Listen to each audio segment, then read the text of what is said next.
First order of business, would everybody please rise for the pledge, please?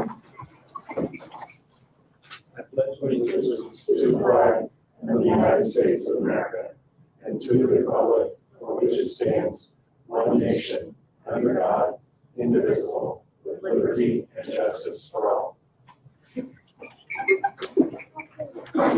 And we have no one joining us virtually today, so all the commission members that are here, we'll start with the roll call, audibly starting to my right.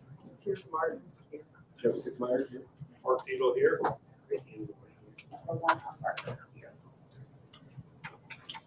Have everyone had a chance to review the minutes from the April 18th meeting?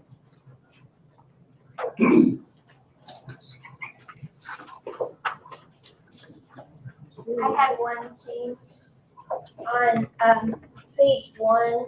It says Mr. Needle sworn the audience members for that public hearing. Could we change it to for all public hearings? Thank you.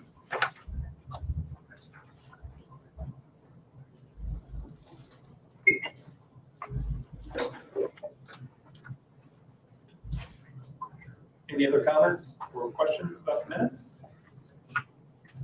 I move to approve the minutes from April 18th. And seconded. We need to rep. With that change? With the change, on the first page of Mr. Needle's drawing audience members for all. And we have a second. Ready? Okay, we have a first and second. Any question? All in favor of approval of the minutes, please answer aye, starting to my right audibly. Here's Martin. Joseph Myers, aye. Or people aye. Reports and recommendations. We have a presentation tonight about the Bargersville 5-year Parks and Recreation Master Plan update. So I'll get that up on the screen while Mr. Hostetler introduces himself. Hi, my name is Austin Hostetler, Executive Insights here out of Indianapolis. And for the last several months, been working with the town to update the 5-year Parks and Recreation Master Plan for 5 years at a time. And so I wanted to provide an update to the process, what we find, some of the key strategies associated with that. So I know time is of the essence, so I will keep this to 15 minutes or less, I promise. It will be closer to 15 minutes, just an FYI, but I will keep this as short as possible. So the process, what is a master plan? So Parks and Recreation, the master plan is a 5-year document that really seeks the community's vision for where are we going over the next 5 years? What are we building? What kind of experiences do we need? What kind of services do we need? And then how are we going to operationalize that and fund that kind of vision? And so this document is really both the what, the capital development, but also the operations and practical implications of how are we getting there. And to do that, we really looked at a 4-step process, and you see by the red star, we're all the way over on the right. But we started with a lot of background research in the discovery phase, moving towards the needs assessment and really going out to the public and understanding what their vision for the future is. And then how do we actually mold that and put that together for the next 5 years? So what is our mission, our vision, our core values, and actually an action plan to make the plan implementable? And then we're at the stage we are now, presentations, deliverables, reviews, edits, and approval of final documents. So the key findings and kind of the takeaways here from the process, and I apologize, my computer resolution is a little different than the screen, so you'll see some things jump off there to the side. But when we first started this process, really taking an understanding of where are we in terms of Town of Bargersville, Parks and Recreation, you'll see that we have some strengths, weaknesses, opportunities, and threats up there on the screen. I know it's a lot of words, but we know that there's a lot of park space in the Old Town area. We know that there's an emphasis on trails and expanding the networks. We know that there's population growth potential. We know elected officials are behind in supporting Parks and Recreation.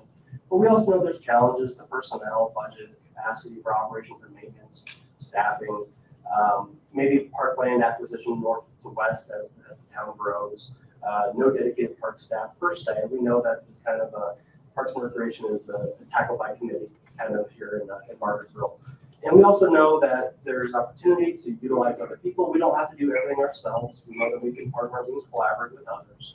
We know that we can move towards formalizing a park department, and we'll talk about that more in this presentation. We can physically connect destinations through linkages and trails, and we can acquire land. But we also know we want to make sure that we don't outpace ourselves. We don't want to grow more than our operational capacities. So we want to make sure that, again, I said this before, but we don't want to put the proverbial cart before the horse kind of thing. We want to make sure that we grow measured and understand our financial opportunities and capabilities. But we also know that population is growing, and you'll see that up there on the charts there in the top left. We know that from 2010 to 2020, we almost doubled in size, and if projections keep the case, going out to 2030, we're going to have more people here in the community. But we also know in the top right that there's a lot of different age segments served. So yes, we're aging as a community, but we also have young folks. We also have young adults. We also have older populations. So it's what services are we providing for all those age demographics. So these are just kind of background things that we went into for foundational support for the plan. And we also went and we did benchmarking.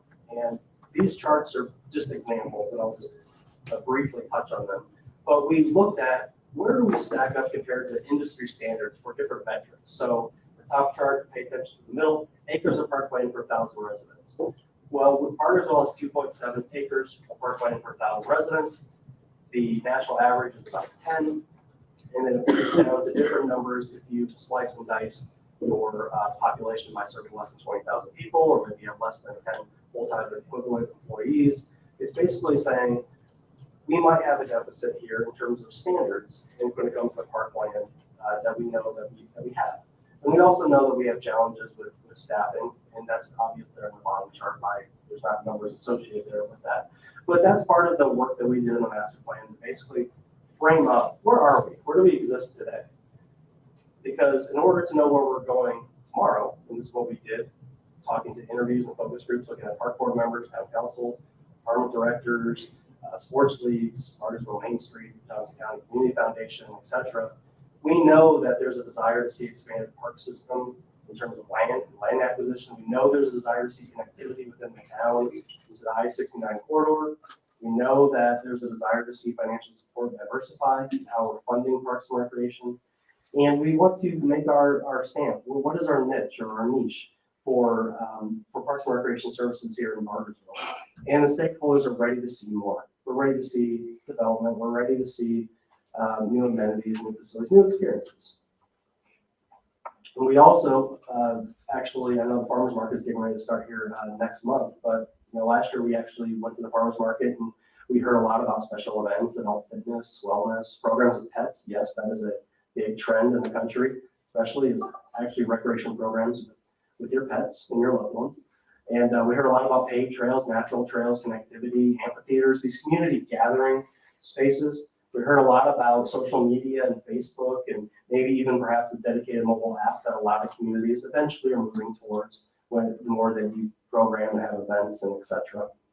And we also went out to the community and did a survey from the end of October to December 22nd, had almost 500 responses. And yes, we even listened to non-residents too. So there's 16% of those responses were non-residents, most of which were coming from Greenwood, which also highlighted the fact that there's a lot of people paying attention to what's going on in Bargersville.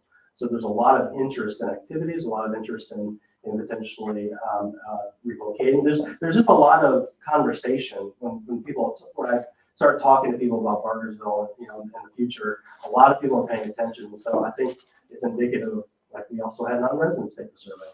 And so marketing, communication are always important things to consider. There's a large interest in social media. Top unmet needs, again, you see the pathways, trails in there, the water amenities, the amphitheaters, golf fitness. But people are ready to see new facilities and amenities. When we gave them a hypothetical $100 bill to spend, where would you spend it the most on? $34 was average to seeing new facilities and amenities. So people are ready to see some more activities. But all that to say, because I know I was going to do that fast, here's where the plan turns to the implementation. So the last couple pages of the plan are a landscaped pages, and it's all in Excel, it's electronic as well. But there's 4 overarching goals for the master plan over the next 5 years, and there's 47 specific tactics to take to implement the vision that's set forth in the master plan. And it's really moving towards formalizing the parks department, emphasizing collaboration and partnerships, focusing on that land acquisition, parkland development, funding, and then enhancing the brand and awareness for Parks and Recreation in the town. And I'm gonna go and pick a few tactics for each one of these goals, just to give you an understanding of what some of those key highlight tactics that we want to take over the next 5 years to advance the vision in the master plan. So when we talk about formalizing the department, we mean actually hiring dedicated staff. And so yes, the terminology up here is Parks and Recreation Facilities Manager, but the point being a dedicated person. Start with a dedicated liaison that can work with other departments, can focus day-to-day state of affairs on Parks and Recreation services.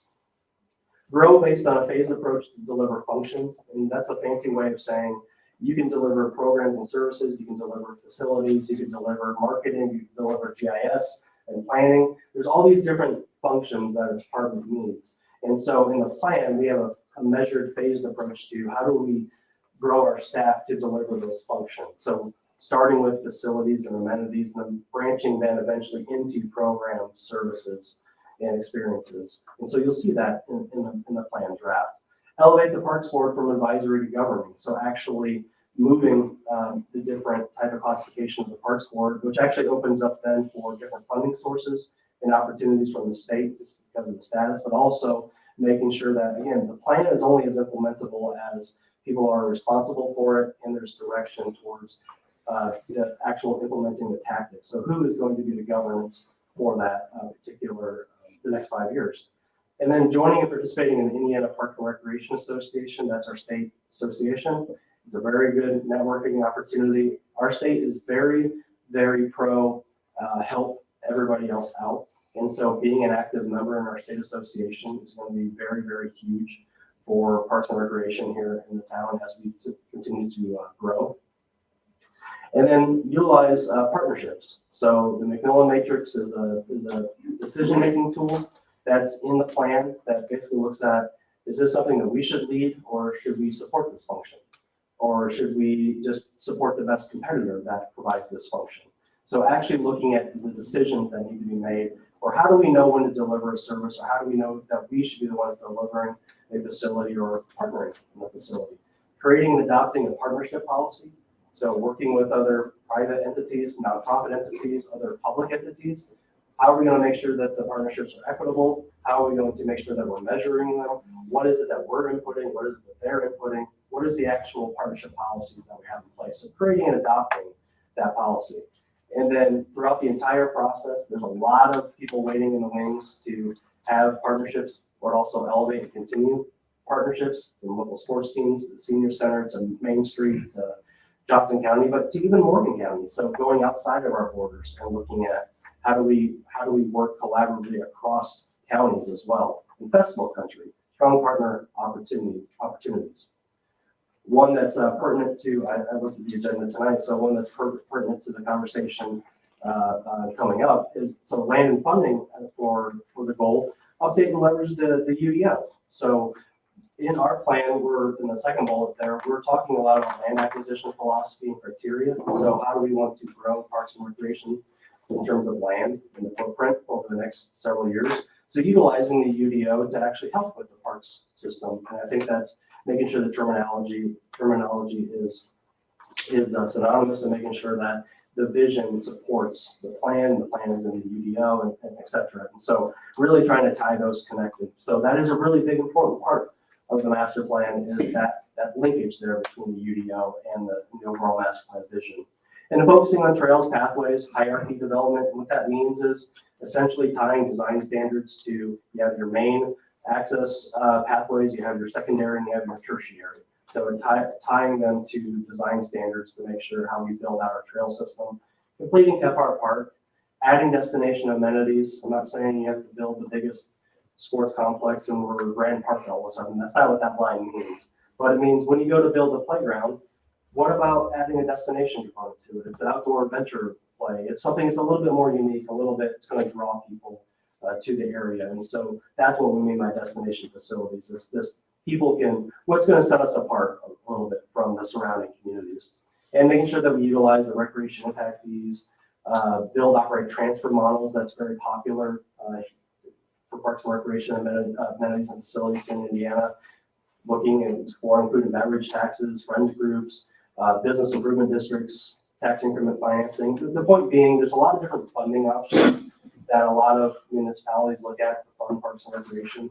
And then the master plan, it lists those and basically gives opportunities for, not saying you have to do all these different things, but here's the different methods that people have used, and here's some maybe ones that key in over the next 5 years.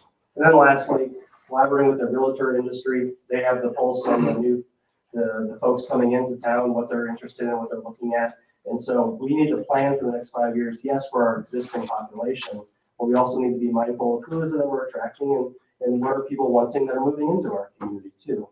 And then tying in the revamp of the website, the social media plan and presence, and developing an intentional way to engage with landowners. Because again, part of land acquisition strategies too is building those relationships with landowners. Brownsburg was a good example with their trail system. They developed a campaign and went out and talked to the landowners. So when they started building the trails, they actually had a name to a face. So when they talked with landowners about easements and about the pathway forward for actually developing paths. And so that suggestion is being intentional when we start engaging with private landowners around Bargersville as the town grows, and how we acquire land and how we move our pathways and connectivity through our town. So that's the point of that particular point. And so that's my fire hose example presentation here. So I'm trying to keep it on timeline. So any additional questions? I know I'm fast. I probably glossed over some things there, but I want to be mindful of time. Any initial reactions, comments, questions? A couple of things that caught my attention. One was taking the park board and elevating it from advisory to actually having the board. Is that something that's typical in communities of our size? It is. And in fact, so the master plan process that we undertook actually follows the Department of Natural Resources outline for developing master plans every 5 years. And the DNR is the purveyor of the land and water conservation funds that are national funds that come to the state. The DNR doles those out for grants to different communities. They only allow communities with park boards, governing park boards, to actually be allowed accepting for those monies. And so it's very, very common practice to have a park board established by ordinance that's governing. And that works in tandem with the council, because council does a lot of financing and things like that. But the park board does then have its own bonding authority and can help with decisions as well. Yeah, very commonplace. Question? I'm also curious in public input, the idea of destination amenities, I think is very attractive. I'm just curious if there were suggestions that came out of public input and stakeholder meetings. Yeah, some of the ones that were actually like mountain biking and pump treks. And there's actually some grants out there that are associated with them, and some partners that are on those screens that we talk about later were actually very interested in pursuing those. Some of the local sports teams are looking for new facilities and collaborating with the town to develop new athletic facilities. There were some that, if you want to hear some maybe very different ones, I don't know if you've been seeing some of this on ESPN lately, but tag facilities. And so outdoor tag, it's actually very, very interesting if you ever see that on ESPN. It's intense. But then those type of activities, just giving people that's a little bit unique, that it can also then lend itself to memberships, it can lend itself to programming, it can lend itself to experiences. It's that type of facilities that people are really looking at, is basically how can we then leverage that into programmed spaces. Yeah.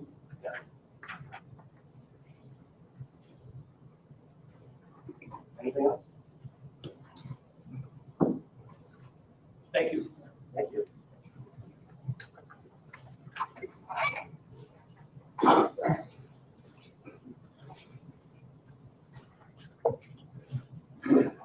curious, what is the next step for Yes. So adoption? yeah, before this meeting, I was at the Parks Advisory Commission, and then I'll be on the council agenda at the end of this month. Would we be able to copy? Absolutely. I'd like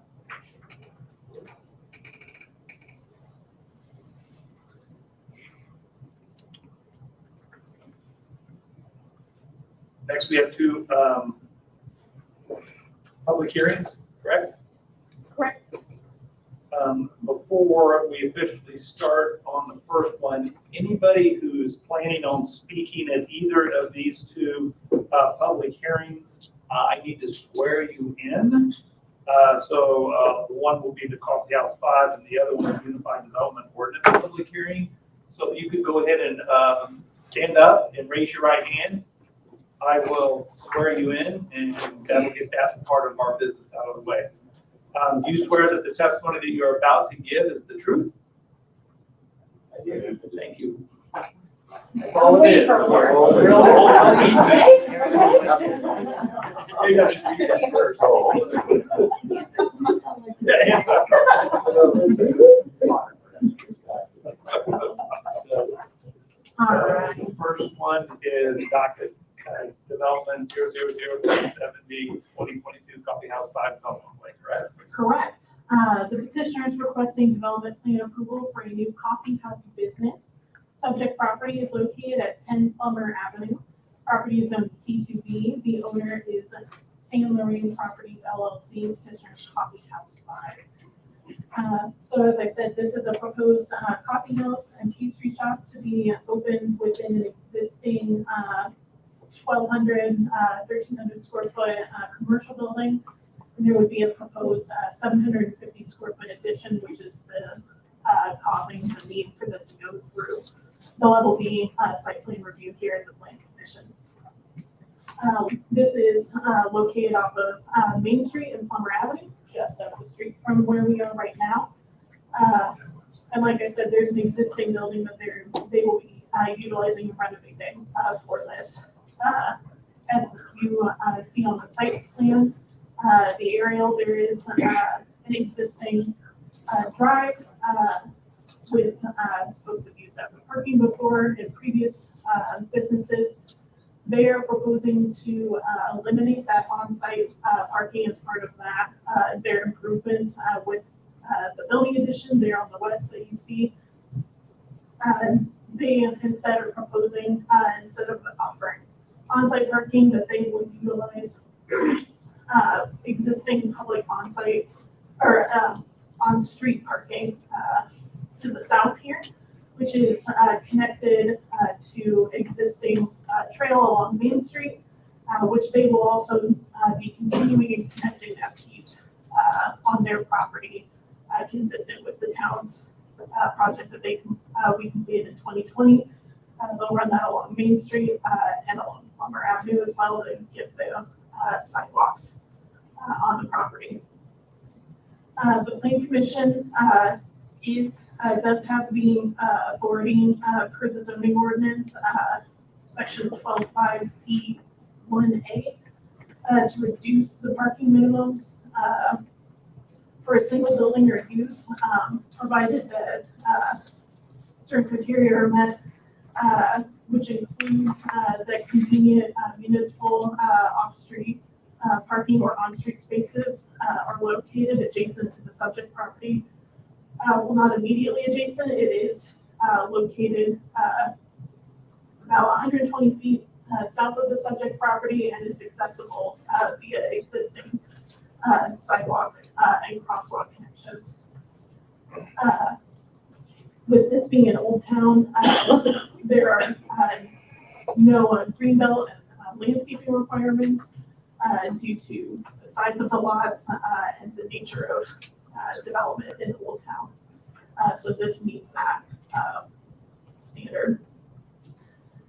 The building expansion will be subject to the architectural requirements within section 15.5 of the zoning ordinance. This is reviewed administratively with staff at the time a building permit is pulled.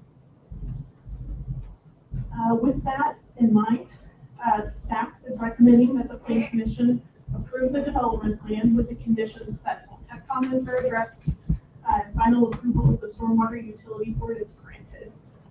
Petitioner is here tonight to give a presentation, answer any questions. This is a public hearing.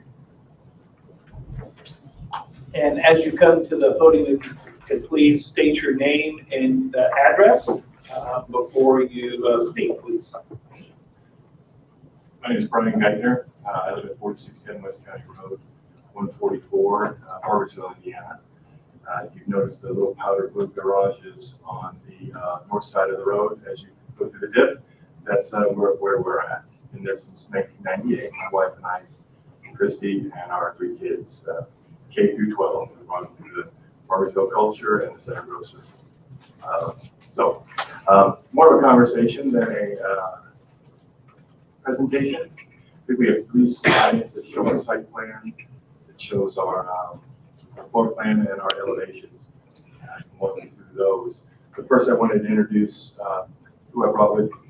They'll be helping me with any technical questions or any kind of questions that you may have. We've got Matt Mayle with OMS Architecture Firm, Becky Fye with Civil and Environmental Consulting. We've got Taylor Kennel with SCS Construction, and Brian Peters, the owner of Coffee House 5, and my son Hayden, who works with me with San Lorraine Properties. We're fortunate enough to have actually a couple of buildings here, Bargersville Incorporated, and this is kind of our first go at adding on square footage. And boy, what an adventure. So with that said, I want to thank all of you for your time today. And I know you guys have a busy schedule and there's a lot of detail here. And I want to thank Joe and the rest of the planning team and the city manager. And they've just been wonderful to work with over the last 6 months. We've got a vision for that property as far as a coffee house, right? It's basically quality services, quality pastries, food, and coffee. And Brian can speak to whatever you need. But Brian and I more so want to see a destination spot for Bargersville, a place not just to hang out, but to actually embrace the culture and help create some future culture here in Bargersville. As it relates to our slides, this is our site plan, and thank you for. I'll see you walking a little bit through it. But with that, it does show some minimal as far as greenery and trees. We basically went working with Joe with the minimums to get a little more thoughtful later down the road. So we took up all the asphalt, and we're going to create a lot more greenery, nice big lawn to be able to work with. We are relying on municipal parking, which is right here, 150 feet or less from the building. So that'll be very convenient with our cultural trail. And we are going to have, as you see, north of the property, a nice tall wooden fence to cover the much needed dumpster and air conditioning unit back there as well. So we're thoughtful about aesthetics. On our next slide, I've got this here. It's the floor plan, and I realize these are small. Hopefully you have it on your iPad. With that, we're showing the basic areas. The horizontal rectangle, that's your existing space. We're redoing all of that to hold the kitchen to the right. So the kitchen operations, and then to the left is the service area. The counter area, of course, and then the bathrooms on that east side, the very lower bottom, and then some additional seating on that south side or that far left side. When you look at that square, or let's say a rectangle on the top, that's the new build, and that is basically dedicated to customer seating. And if you haven't been in some of Brian's operations, they can look pretty cool. You can get eclectic with couches or different types of furniture. I know he's passionate, like I am, for the older mid-century look. On the exterior of the building, you'll see the elevations. Architecturally, we're respecting all the lines of the existing building. It's adorable. And so with the new build, we're doing the same. We're putting brick on the outside. However, on the inside, we're going to go with a staggered truss, like that old look you'd see from maybe the 50s and the 60s. And a fireplace that goes all the way up to the ceiling. I think it's going to be cool. And so I'm really looking forward to seeing that. On our next slide, these are the elevations. So I think one thing you notice, we like natural light There's 10 windows that'll be bringing in natural light. That'll obviously patrons will be able to look out into that nice grassy area, down the street at the farmer's market, across the street to the Rice Place, Bargersville Wellness, and/or Taxman. There'll be a lot of visual there. And you can see upper left, there's a 3D rendering of what that mid-century interior new addition will look like. Save the furniture, but however it's going to go. And I will have future plans to work with Brian and Michelle on that outside courtyard area. What can we really do with that to invite people and families up to that area? And so that is 3 slides we want to share with you. And if you have any questions architecturally or construction or vision-wise, we'd like to hear them. Sure. Any questions from the commission petitioner?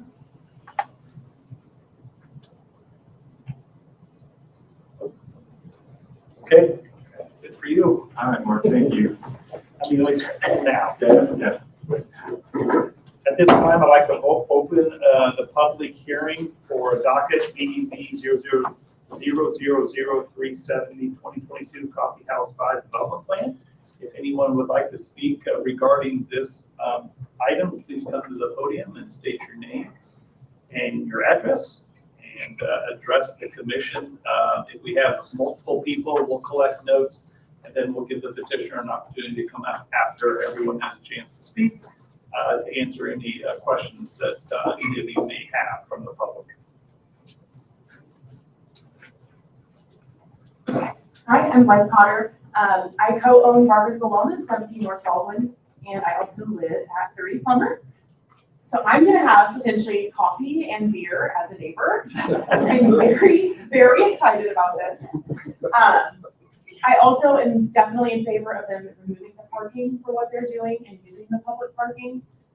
My only concern is, and this isn't on Coffee House 5, safe accessibility, walking. I walk these streets every day, sometimes 3 or 4 times a day. I'm sure many of you have seen me walk past. And I nearly get hit at least once a day with my stroller, often with my daughter, at that corner. I don't think that for what it's going to be used for, that the crosswalks are well marked, or even like there's enough signage for that. And potentially, and I think I've heard rumors of maybe making that a one-way one day, but possibly better signage for the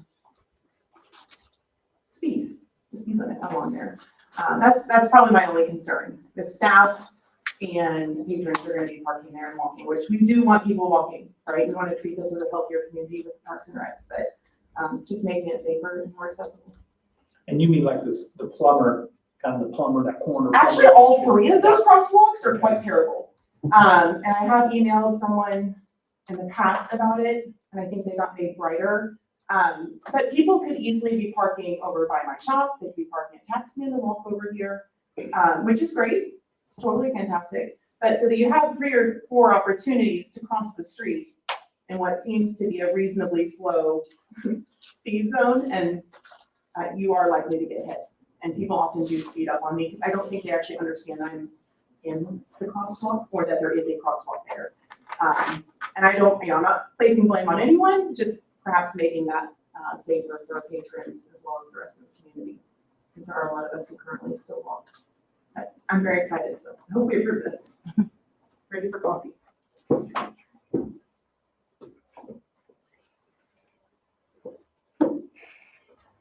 Anyone else? That closes our public hearing for docket BEV 000-370-2022 Coffee House 5 Development Plan. From a standpoint of addressing the concerns, the signage area, do we work with that, Joe, in conjunction with the owner developer, just getting things better on the street painting, nice? I think we have the appropriate person for the town making notes on that. Okay, that is Julie. Okay. I think those are all really good suggestions as we become more and more walkable and all that, so. And nice signage. So hopefully that'll help. So Julie back there who raised her hand, have you met Julie? I've spoken to her on the phone, I Okay. believe. She was very nice, responded to an email, and I'm pretty sure she's the reason they got painted quickly. Like, it was miraculous. Like, within 24 hours, it felt like. We there can were hold bright her lines. accountable to make sure. Well, I know she probably doesn't make all of the decisions, but Well, I don't know. just increasing that traffic in general Sure. is going to increase other people like me who complain. Do any of the commission members have any other questions for the petitioner or any other? I just want to touch briefly on the parking. Sure. Since the desire is to use on-street parking, what I didn't see was any requirement tonight for us to approve a waiver or anything to allow for that. Is that not required here, Joe? Yeah, we didn't interpret it as requiring a formal waiver. It says the planning commission has the authority to approve such thing. Yeah. So our feeling is with approving the site plan as presented, you're approving that use of municipal parking. Okay. Will there be a place for like deliveries? Will that be trucks parked on the street? As far as deliveries for, Products, Products. yeah. Brian, how do you guys handle that in Franklin Green? You want me to go to the podium? Yes, please. We're done. We are. I'm Brian Peters, owner of Coffee House 5. Wife and I live in Franklin, 41 West Monroe is our Franklin location. 398 Walnut Street is where we live. Our delivery system right now, we purchase most of our product ourselves and deliver it to the locations. So we don't have any large trucks dropping off deliveries. The largest that we would have are FedEx or UPS box trucks. And we would anticipate those pulling up on the site plan there. It would be on Main Street because they would come in that back door where the trash receptacle is. So that would be how the deliveries would be handled. Did I see a sign for a liquor license or a wine and beer? A wine license, yes, one way. So how would that be delivered? The same way through that back door. But I mean, would it be by a truck coming? Yeah, and that, I will have to say that we don't have that on the plan right now. The property owner wanted to get that license so that it's in place. That will not be part of our initial operation. That will be sometime down the road. So I'm not sure that I can fully address what that delivery process will look like for that product because we haven't even explored that yet. I would assume it would be a larger Probably, yeah, truck. a Hackney trailer or something. And that's not something you can go purchase. What's the traffic like for your Franklin location in terms of parking? Do you have enough spaces there? No. The Franklin location, if you're familiar with it, it's right on the square. Yeah. Excuse me. And so there are a few spots right in front of the building. But other than that, folks utilize the city parking, which is, scattered around. And there's lots of foot traffic, obviously, in Franklin.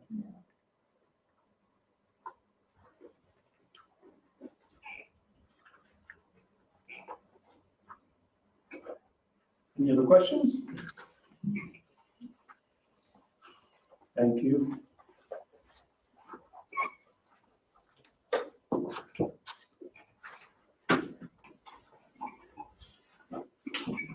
Anyone like to make a motion?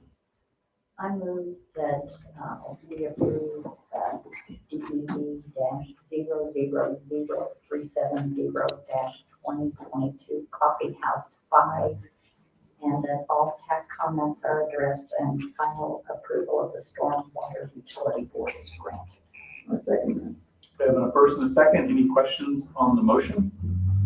All in favor, answer audibly, starting to my right. Susan Martin, aye. Jeff Sittler, aye. Mark Diehl, aye. Vivian Aye. Rowena Barber, aye. Thank you. We're excited for that. Yeah, thank you. Very nice. So nice. The next item is our Unified Development Ordinance Public Hearing. Good evening. Just want to appreciate the voting.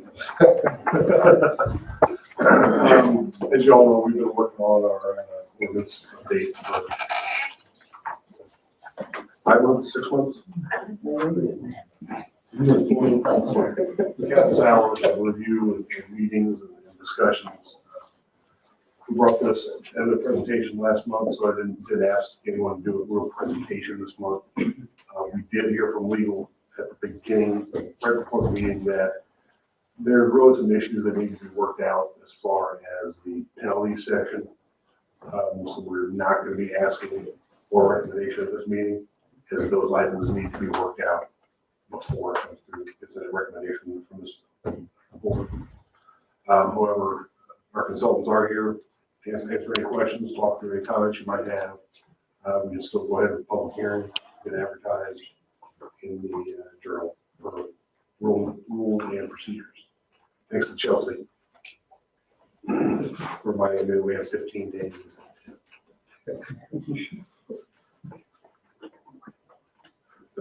I'd be happy to answer any questions. We have Chris and Brian here. Been working on the video. I can get started.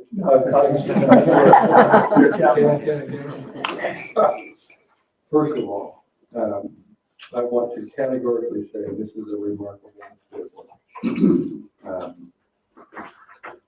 By my count, it's about 298 pages. I read all of them. I commented on quite a few of them. I very much appreciate the opportunity this past week. Chris is sitting there smiling because he remembers. I submitted quite a few pages of just feedback. Some of them were just editorial, some of them were general questions, a few of which I would like to just ask for the sake of the other members of the Plan Commission so that they can hear some of the responses that you shared with me this last week. But this is a really significant work, and I just want to publicly acknowledge the participation that Tears had. I think Susie Quallis was also deeply involved in this, and having been in the position of reviewing major documents like this before, participating in the committees, the steering committees that help represent, in this case, the Plan Commission and the Town Council. I know it is a significant commitment, many hours. I didn't participate in the committee, but I know that I've got between 20 and 30 hours just to the feedback documents, because it's a big document. If my wife was here, she would tell you that 5 of those are on Mother's Day, and she's still not happy about that. I wanted to get it done. I think that something that would be helpful to share some of the things that we talked about. When this was introduced in last month's meeting, I made a point about what that draft of the document had in the way of kind of a back of the envelope drawing of the I-69 corridor overlay. And I was very concerned about that because of the tendency of developers to come in and take whatever diagram or map is most advantageous to their case and claim it's our standard, and we have to address that on a regular basis. So actually, I would invite comment back on that, just so that others can hear the process that you guys went through to what I think was significant corrections to that particular section of the document. Yeah, I appreciate it. Brian Stump with Civic Blueprint. And what he's talking about is the previous draft, just so that we have an understanding of the different areas of the I-69 overlay. We put in just a intentionally wrong conceptual diagram to show where those areas were occurring. The intent, as always, was that that would be replaced by the official zoning map. And so that zoning map was done, that document, that kind of cartoony image was removed because it was just a placeholder for reference. And it was trued up to where the areas A, B, C, and D, the areas of the overlay are shown on the zoning map, the official zoning map. You can see and to Jeff's point, those were trimmed back down. There's some artistic license with the cartoony drawing. The actual official zoning map keeps those boundaries within the areas that were shown on the town's comprehensive plan. Along similar lines, one of the things that I know this is a topic that's near and dear to Piers as well. I know others. Oftentimes, we will have a developer come, perhaps the rezoning stage in particular, and they will always use the most advantageous calculation for density. They will take the total number of lots divided by the total area in acreage and tell us that what they're actually building is maybe 2 or 2.5 units per acre.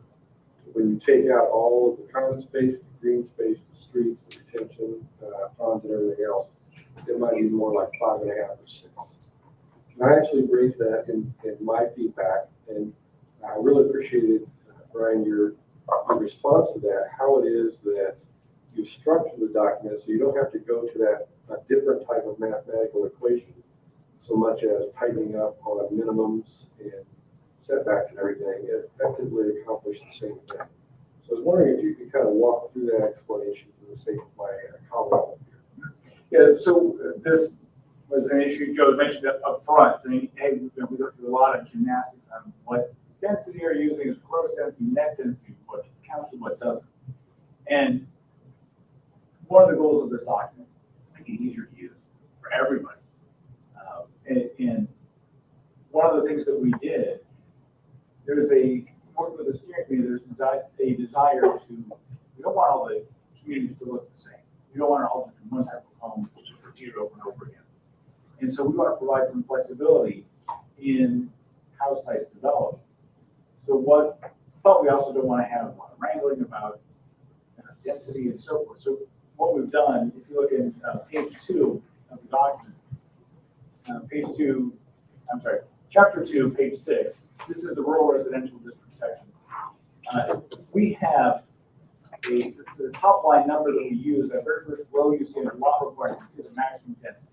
And this is gross density, we define it, but it's simply, if you, for example, if you're in the R2 district, it's 3 units per acre. Simply how many units you have, or your gross acreage for the site. End of story. Trying to keep the math really simple, not having arguments that way. We do have, as Jeff mentioned, we do have open space requirements that are in chapter 6 of the ordinance, and that address what counts as open space. And so it's not, there's several things that we've spent a lot of time on this with the steering committee, several things that we want to do. The goal is to make the open space that occurs in the communities to connect to a broader open space network for the community. And we do that through, number one, requiring open space, and then addressing how that open space works. So that it looks at its neighbors, that open space can connect, so you get these corridors of open space through the community. And that we identify what counts as open space and what doesn't. So that, you know, yeah, so what's common area? A pond, there's certain elements that have restrictions that count towards common area, whether it's ponds or easements, things of that nature. Because you have to be under power lines or something that's being code, that's all your open space for the neighborhood. We wanted real open space to be used right in the center of the community. To that end, also, when it comes to where perimeter buffering is required on the outside of the residential subdivisions, we want that to be in landscape easements on private lots, not open space. It goes back to if we're requiring a certain amount of open space, so we draw a circle, it's this big. If I double the circle, the size of the circle, it doesn't get this big, it gets this big. And what happens when we put a lot of it going to be forced by our requirements for landscaping that it has to be in common area, it forces that open space to get put on the perimeter where it's not a benefit to the community as a whole. So by keeping that as landscape easements on the private lots, it allows the development to have open space where we want to have it, the benefits of the residents.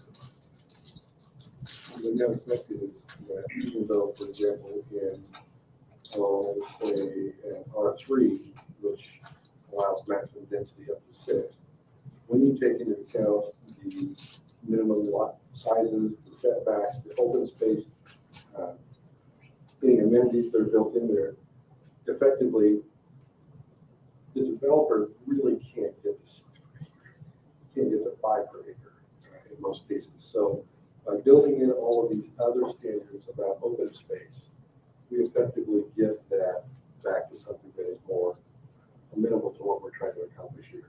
And they stop playing the game. They can't create a site plan that violates all these other rules, so it's not what we need to do. But I have to go on now. Okay. General observation. This is true really throughout, and my guess is that there was a lot of feedback from staff on this. And I don't know, Brian, whether you want to comment on this or in conjunction with staff on this, Joe. I saw many, many more opportunities for administrative decisions that no longer need to come to the planning commission. An easy example is secondary plats. What do we do with secondary plats? If they conform to the primary plat, we spend no more than 2 minutes, usually less than that, approving secondary plats. So it begs the question of why do they have to come before the planning commission? Now, I don't know whether there is any legal issue with not having the planning commission approve those and making that an administrative approval, but I liked seeing that. And I don't know, Ellen, whether that was one of the ones you fed back with us, some issues with this. But the opportunity to take things that are routine decisions and hand that to our administrative decision process is going to bring a lot less to the planning commission to have that formally happen. So I applaud that. Yeah, sure. And Joe, I don't know whether that was a specific target or goal as you got into the UDO, but I applaud it. It was definitely a specific goal that we set out with the code. Believe it or not, that makes our jobs easier. Also, being able to administratively process these things instead of bring them to the commission. They should speak as well. Yeah, for developers. There's a fairly significant number of comments and feedback that were just editorial or questions that I had. What was the source of certain information? And Brian shared a lot of that information just in discussion. I will remember those points tonight. There are just a handful of things here still that, if you don't mind, I don't think this is going to be more than just a few minutes of our time just to touch on these. If we were to look at chapter 1, page 5, chapter 1, page 5, paragraph C, which is about halfway down the page, it speaks to what happens when the town annexes new land or areas into the town. I thought it was interesting that ag carries over to ag, but everything else gets designated as R1. I'm not sure if I'm misunderstanding what's being said here, but if we annex something where there's already a commercial designation, for example, or industrial designation, am I reading this that would be pulled in and actually designated R1? If it's not given a different designation when it comes into the community. So this is what this language in here does, it sets a default, that if a zoning district is not specified for the property being brought in to the community, it defaults to the districts that are noted here. Otherwise, if you're bringing this property in as commercial, the town would designate that as commercial. So the goal would be to place it in its proper zoning district. This is a Fail safe. yeah, exactly, right. Because it says all of the zoning districts will be designated R1. That's just what caught my attention. And that's because we don't want to have the ag get blanketed into R1. So in communities that don't have an ag district, that would be R1. You can tend to go to the lowest residential. That's what it's called. Okay. Several places throughout the document, when a use is approved, whether it is commercial, residential, whatever it may be, it specifically states that that development, that use development building has to be hooked up to the town's utility system, water and sewer in particular. My question is, when you look at the vast agricultural area that's still undeveloped in town, it didn't seem that that was accepted anywhere. So if somebody wants to build a home on an ag or a home on a rural residential with pretty significant acreage, I didn't see that they had any option other than trying to connect to a utility that may not be there. I believe we worked at the waiver procedure for that, in the town council procedures. So the town council can grant that waiver from utility connections. Okay, so that's, is that something then that is a waiver that would have to be dealt with by the town council before the plan commission acts in its wheelhouse? I know sometimes we see Depending on the development, or depending on the petition type, yes and no. Rezoning is perhaps not. Flats, yes. Okay, all right. They saw that several different places, and there's, I think, one place where I saw specifically an exception, but it wasn't actually mentioned as an exception anywhere else. You know, adding the language must be connected to the town's utilities, except where it's not available, then pursue it with a waiver process or something to that effect.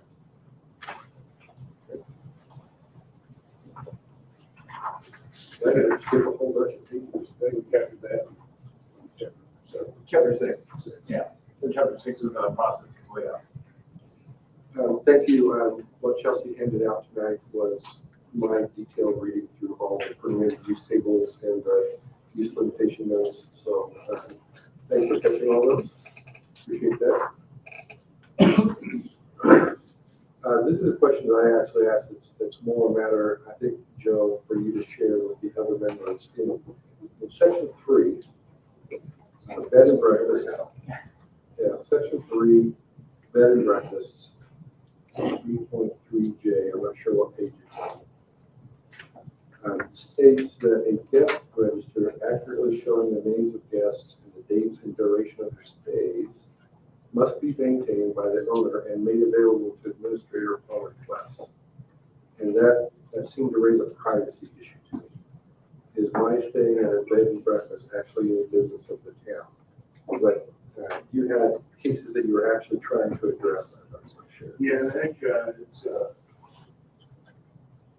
to have some kind of a regulation on when does bed and breakfast become a hotel. We talked about the dog uses, and we're running this out hourly. That register provides some kind of proof. We can then hand it on to say, yes, they're violating their ordinance provisions. So where is the line between privacy and enforcement? I'll default to. I didn't dig into this one specifically. I mean, if you'd like to try to come up with different criteria, Oh, that's one of the comments that was made that it might actually now be something that's statutory. I believe DHS Homeland requires that Security. you even check in. I know traveling with, following my daughter's softball team, every hotel I checked into was an ID and a credit card. And really, from the town's point of view, what they're looking for is, how many stays did you have? What was the turnover? Because if we're getting to the point of checking that, it's because there's an issue, typically overuse of the, something's fishy and it's not acting like a bed and breakfast. So let's see your reservation logs or your occupancy logs, see how many people you had. It's not so much that you've got, John Doe and Jane Doe that were here. It's more, looking at the duration of the stay and how many people. That was a conversation we had. And I guess on the opposite end of the spectrum, on the hourly rate is becoming more floor count. The same once. Right. And part of that is because the B&Bs can be a very specific animal in the fact that there are certain companies, they aren't hotels, they aren't, they tend to play well with residential neighbors. And so it can be relatively quiet. But there's obviously a point where you have so much turnover, so many guests that it's actually creating a nuisance for the adjoining residential areas. Just a couple of minor things. still in chapter 3. 316, E, F, speak to things like small business. So let's say here in town, a small business wants to have a sidewalk sale and you limit it to only 2 per year. Or another one, 316 F7, temporary storage units. Each lot may contain 2 storage units that go outside a maximum of 1 registration in a 12-month period. I'm curious why place limits on things like that? What difference does it make if there's more than 2 sidewalk sales from April to November? Or what difference does it make that if there's a natural disaster, other than a large home, it's going to take more than 2 temporary storage units? And if that's an administrative decision, great. But it doesn't point me there. It just says you can't do it. Yeah, as far as sidewalk sales, it aims to prevent kind of your constant merchandising sidewalk. We do have ADA access rules, but you never want to see sidewalk sale. It's kind of like the going out of business, the mattress store that's going out of business every week. Same type of idea there. So the point that I'm making is not being picky about those 2 specific restrictions so much as if it makes sense, is there recourse for an administrative decision to say, look, you got a big house, you have 4 storage units and you're not violating. This seems like it's black and white. You can't have more than 2. You can only get temporary storage once in a 12-month period. What is the recourse for somebody trying to follow an ordinance when there's an exception? The temporary storage is aimed at kind of moving pods. We see a lot of those, a lot of placed on the road where they shouldn't be. But we do see a lot of those. In my opinion, if there's a major natural disaster, all bets are off. There's been a tornado rip through town. The last thing I'm doing is going and checking storage units. Point is there is recourse. Right. Thank you. I've just got a few more here. Building standards, moving to chapter 4, section 4.2, building standards. 4.2E in particular. Reads, the use of any basement for dwelling purposes is prohibited in any zoning district unless the basement meets the most recent and adopted version of Indiana Residential Code. I did not go and look at the Indiana Residential Code, but basement is defined elsewhere as all floor walls are below grade. So by that standard, there are lots and lots of homes that can't have bedrooms in the basement. I'm assuming that the catch here is that the Indiana Residential Code permits that use with egress, larger window wells and things like that, right? The code will default to when it was done. So anything existing that's within past code is still legal. Anything new would have to meet the most current residential code, which we would ensure it with their building inspection process. Okay, I can tell you all about the residential code for basements. I'll bet you. Honestly, almost everything else is just thoughts and comments. You guys have had this and had opportunity to digest it. Definitions here, there, and yonder. I went back through all of my notes and only marked the ones to touch on tonight.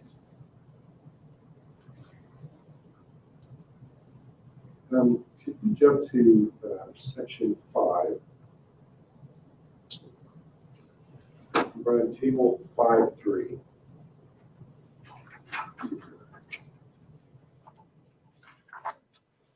Let me look that up here.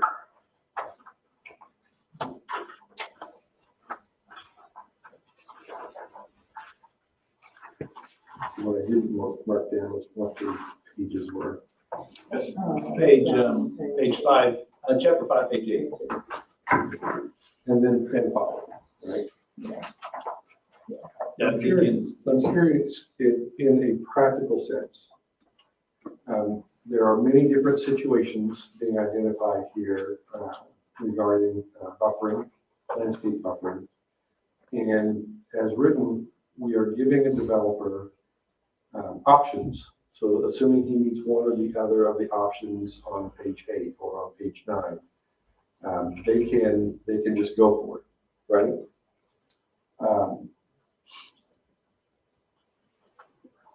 My question is, when the developer is given an option on buffering, except for the public hearing feedback, when the developer is bringing a site plan, for example, before the plan commission, do existing residential owners have a voice in the choice that the developer is going to make?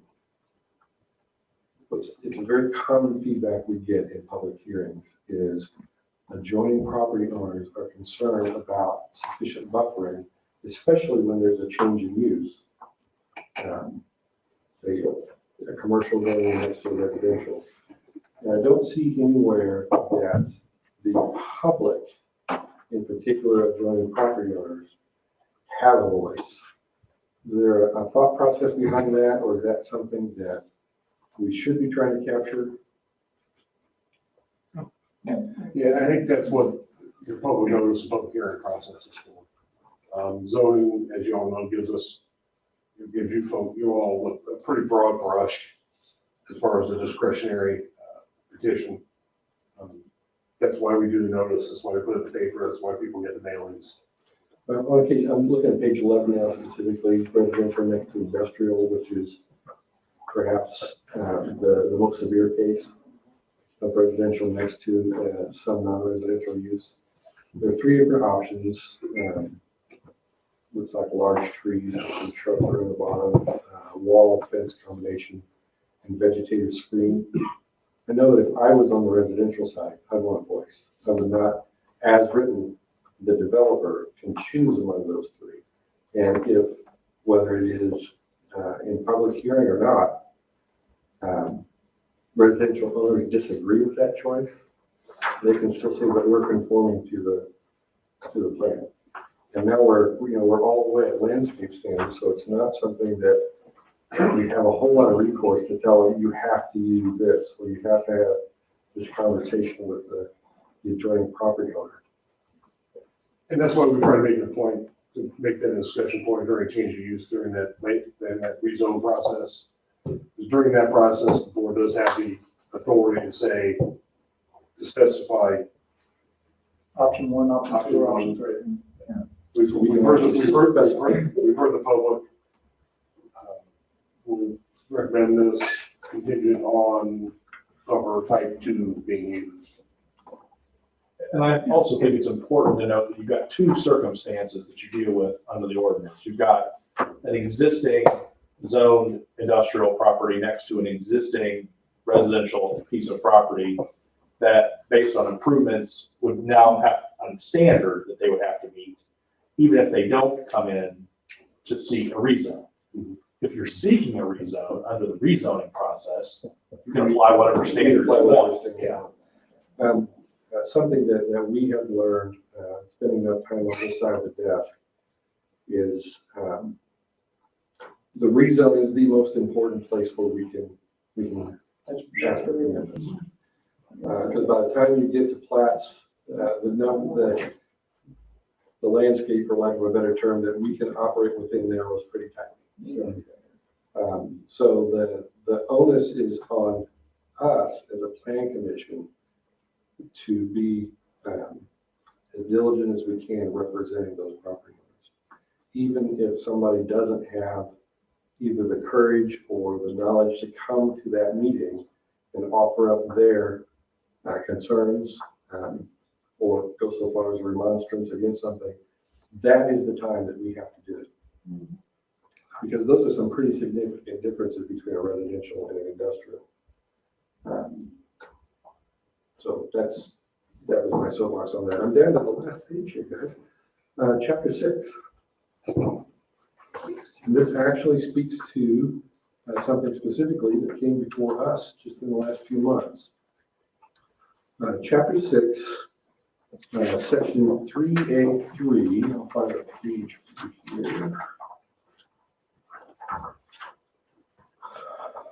6.3. Chapter 6, page 4. It's page 4, yes, chapter 6, page 4. Okay, I'm going back a little too far. Chapter 6, we got 4 right up near the top, minor subdivision. Approval of a minor subdivision is a one-step process involving the approval of a secondary plat, which I like. The approval or disapproval of a minor subdivision is delegated to the administrator. Great.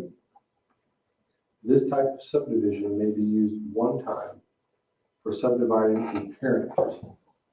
Additional subdivisions of a parent parcel require approval as a major subdivision.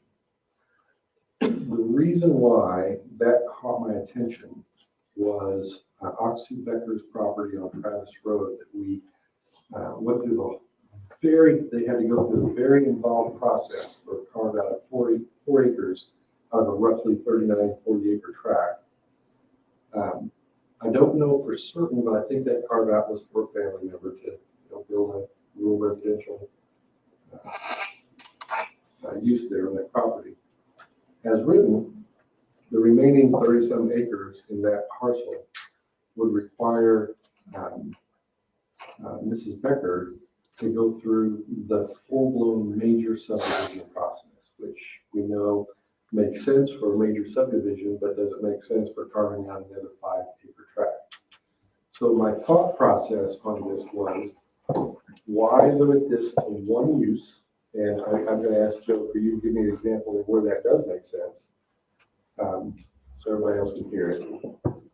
Or once that original carve out happens, so I have 40 acres here, and I carve out a 5 acre tract, is the remainder now a primary parcel? If at some later date, years down the road, they want to carve out the next 5 acres for the next child or whatever, could you consider the remainder parcel now the primary parcel for that action, so that it would go through the minor subdivision process and be an administrative approval of a secondary plat? It's logical to me, but He's got an example that I want you to. I'll give him, I have a specific example of why wanted to limit that number. We all familiar with Center Line Road between Rannigan Road and the S-turn? Yeah. Kind of north of the high school, 2 acre lots. I know for a fact that we're divided minor sub after minor sub after minor sub after minor sub from one parent tract. So you ended up with 15 2 acre lots right on the road, which was kind of subverted the minor subdivision process. Okay, so again, this is something that we discussed last week, and I just wanted it to be a discussion on the planning commission. That's a valid concern. That's a valid concern. I'm wondering if there is a way to accomplish both restricting that, as well as not forcing the kind of major subdivision ordinance requirements with all of those drawings, with all of those engineering plans, with all of them, just the myriad requirements for a major subdivision process. When in fact, it's carving out another 5 acre tract from that 35 left. Is there something that can recognize that situation and allow for, even if it's coming for approval to do so, say, can I get an exception in this particular circumstance and go through the minor subdivision process? Because this is the circumstance of what I'm trying to do. So that we still somehow in the language of this prevent that, because I think that's right. I haven't considered that. That's an abuse of the process, while at the same time not creating an extremely difficult process for the example that I gave on Sue Becker's property. Unfortunately, a lot of times regulations are written for the worst case scenario. You mentioned that. What do we do about the majority cases that are not worst case scenarios? Today, and one of the things we discussed is that first you have to understand what the minor subdivision is. It's taking the, what we call parent parcel and creating up to 4 lots, counting the parent parcel. So we can essentially do 3 new lots plus the parent tract. We require that the parent tract gets recorded. So part of the way that subversion of the process used to happen is to take a parcel, split it into 4 lots, but you're only platting the new parcels. Joe mentioned they come back in, they take the new parcels and cut those up, and then come back and I've seen it where it's gone through it. Each parcel has gone through the minor subdivision process, and you end up with 2 dozen lots. By requiring the parent tract to get recorded, that is a way of tracking this, so that doesn't happen. So I do think that if it's the desire of the town, I think there's a way to simply remove the one-time use requirement, because we require that parent tract. And that way, whether you're going to create a total, ultimately just because of the restrictions of the minor subdivision process, you create 4 lots total. Whether that happens a lot of the time or not, I don't think it necessarily matters. The big thing is how many lots we split off total from that parcel. So in that case, it would still limit to 4, but that language would still be there. If you're not restricting, you're suggesting not restricting to one-time use. Does that accomplish what? Just trying to visualize. I think that would prevent this, what you're talking about. Let's split off 1 lot, 10 years old, split off into 5 acres. So you're still within that, you're still in the lots. Yeah. Still, You're still gonna have the 4 lot limit, but what would happen in that scenario is that, let's say it's just 1 parcel, it's created 2 parcels, then later they want to come in. It would essentially be re-subdividing or replatting lot 2 into 2. For a total of 3. That's how you still go through it'd be administrative as long as we meet all the requirements. does that accomplish what you need? Yeah, I think Or I'm just suggesting, just thinking out loud here. Putting language in that says any deviation from this needs to come for waiver approval or exception approval before the planning commission or the county council, before the county council. I just want to give a mechanism to address the not extreme condition. If simply taking out the one-time use solves that, that's an easy. Yeah, I mean, I think that gives you the option to come back down the road by reporting the parent parcel with the subdivision. That ensures tracking. It's more of a valid use the standard of if I get hit by a bus as I walk out of the building tomorrow, and the next person will pick that up, and I feel confident that be the case. You guys can express the concern on that, is that I think based on the type of community we're in, that acreage of the land and some of the people that have been here for a while, I think making that type of like you said, mechanism to give them an avenue to get that done while at the same time. Not allowing them to abuse it. Yeah, the abuse of people that are intentionally abusing it is, if we could do it, I think. And, since we're not being asked to actually act on it tonight, there's still some revisions that you'd like to see done. If that's something you guys still want to bat around and see whether there are circumstances that your suggested provision causes problems in your office, I want to give you the freedom to do that. But you understand the intent of what I'm trying to say here is give a mechanism for circumstances. Okay. Yeah.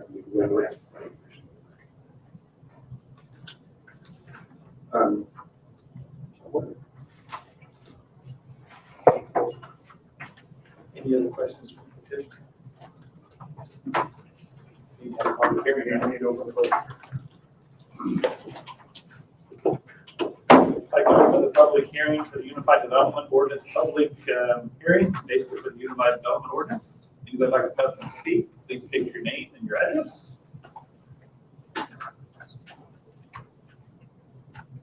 I'd like to close the public hearing for the Unified Development Ordinance. Do we have any other questions or comments? In the Commissioner, have any? conjunction with public hearing, we did send out a copy to focus groups, builders, developers, property owners. We just received some comments back from some builders. Maggie made some comments and had some questions. I believe we answered all of those. There were mostly questions from builders and Maggie that I think we answered. Just, we did send it out to some focused individuals for feedback. And again, I praise the effort. This is a remarkable step in the right direction. When you realize that the number of pages here, my comments represent probably less than 2% of the total. It just took a while to fight. So our action at this time is, I believe we tabled the petition. okay, Until and do we need to take any action regarding that? Nope. Okay. I'm curious if there are anything that you'd like to share, if you saw some things that you want to address on the enforcement side, just kind of a high level view of what it is that you worry about. The kind of new ticketing process per se for zoning violations is not new to the town. A couple of years ago, we created a violations bureau that does that process for other types of violations. In order to carry out our violations bureau, we have a partnership with the city of Franklin. So mostly we want to get buy-in and consensus from them before we throw an entirely new category at them.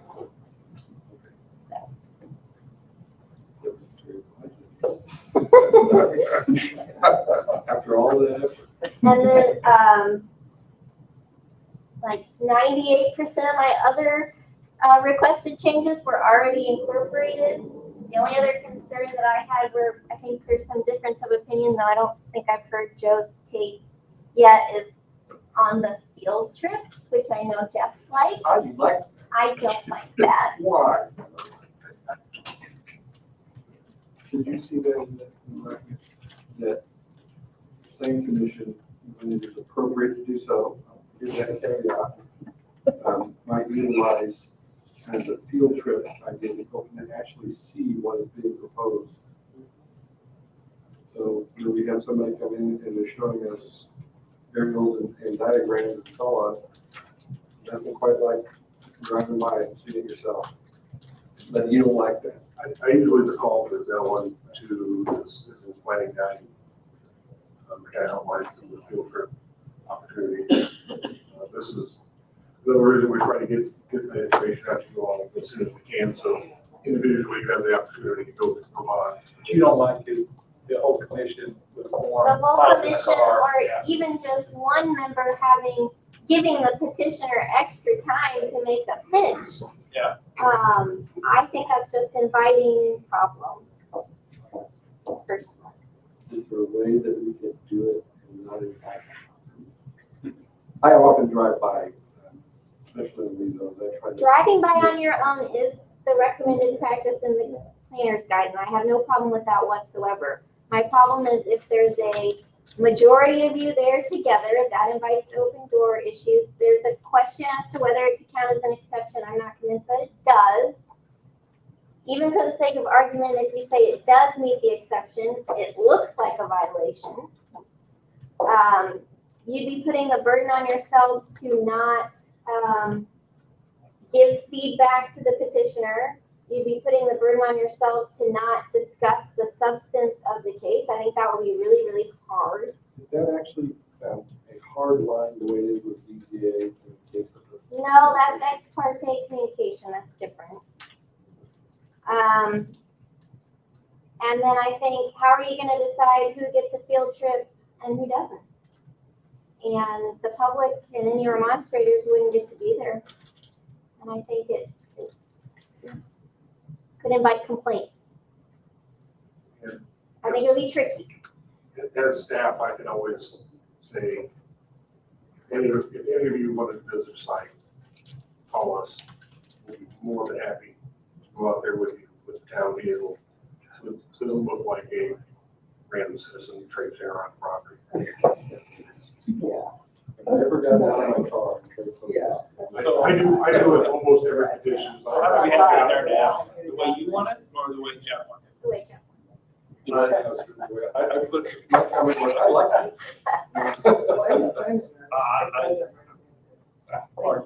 In the final item doesn't recommend it as approved.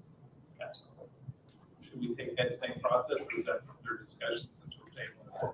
I think we can talk about it and work through kind of the finer details. Just because it's in there doesn't mean you have to do it, That's but There's a May. There's a way. Not a shout. Yeah. I trust you, those more than you have on that issue. I have to too. I'll definitely work on it with Brian and get that flavors inside. I want to concur with Jeff as far as, first of all, I appreciate Jeff's effort and cares off. Absolutely, what you guys have done on this. This is a bunch of work and tedious. And without your guys' effort, it would make it so much more difficult. I know for me and I know for the commission in general. So I know we spent a little bit of time, but this is an important document. We talked about it and it's critical going forward for the town. So thank you. We're definitely excited to get to this point. Yeah. Okay.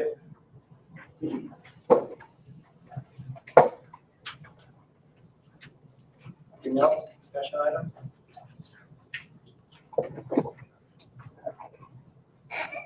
So we do have Oh, another, you have another, I'm sorry. yes, It's the resolution, the joint, I should remember that. correct. This is an item for the planning commission's approval. It's not a public hearing.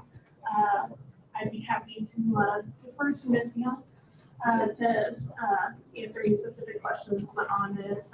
But this is procedural step that's required that the RDC has been working on a project. I'm not the expert. In case you guys don't know, I am a part of the RDC, so. I didn't. Be happy to let I didn't you mean to skip explain that. those No, projects. no, I didn't want to do that. Just- Didn't mean to skip 5:30. So I appreciate that. The redevelopment commission is amending their economic development plan. And specifically, we are seeking to amend the plan to add the acquisition of some specific properties which are listed in the resolution. These properties are near the intersection of 135 and 144. And then also the construction of a downtown plaza project is being also added to the list of projects that could be, $10 could be utilized for.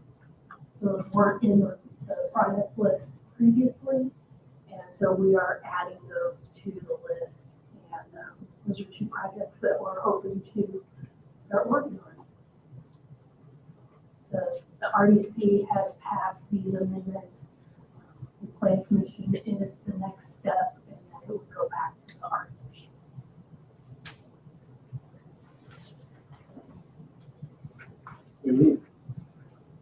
Pardon me? What do you think?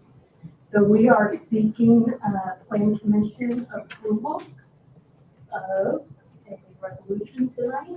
So this would be resolution 2020-01. We are approving amendments to the Consolidated Economic Development Plan.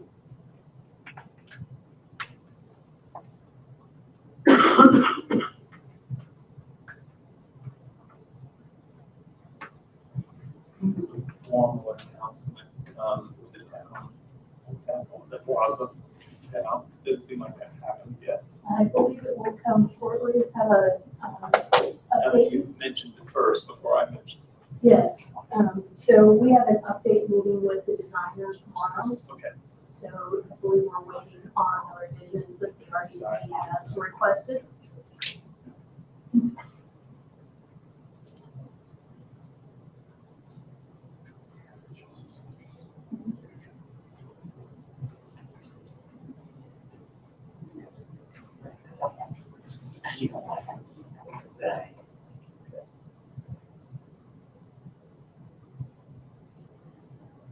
Resolution, looks like it's on page 16. You actually saw one very similar to this last summer, fall. Last year. It's the same process as that, basically adding the relevant parcels to the plan, so then the RDC can do things with the money from those parcels. Would I like to make a motion? I make a motion to approve the resolution for 2022-1 with the proposed amendments for the economic development plan. Have a first and second. Any questions on the motion? All in favor, starting to my right, audibly, please. Teresa Martin, aye. Joseph Blair, aye.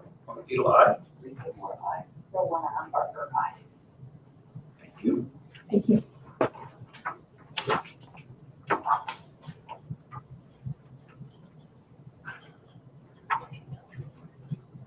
Last item that staff has for you tonight is our monthly development department update.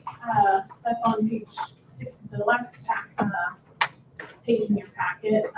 If you have any questions on that, anything in particular, happy to answer. Look like we have any rezones coming our way in the near future?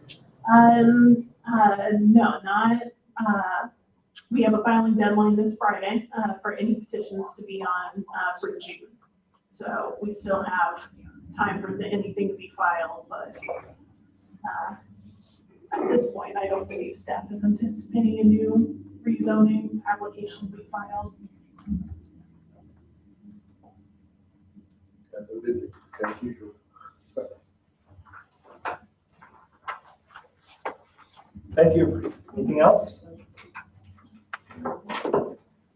Comments? Ready to adjourn? Yes. So moved. So moved. Meeting is adjourned. Thank you.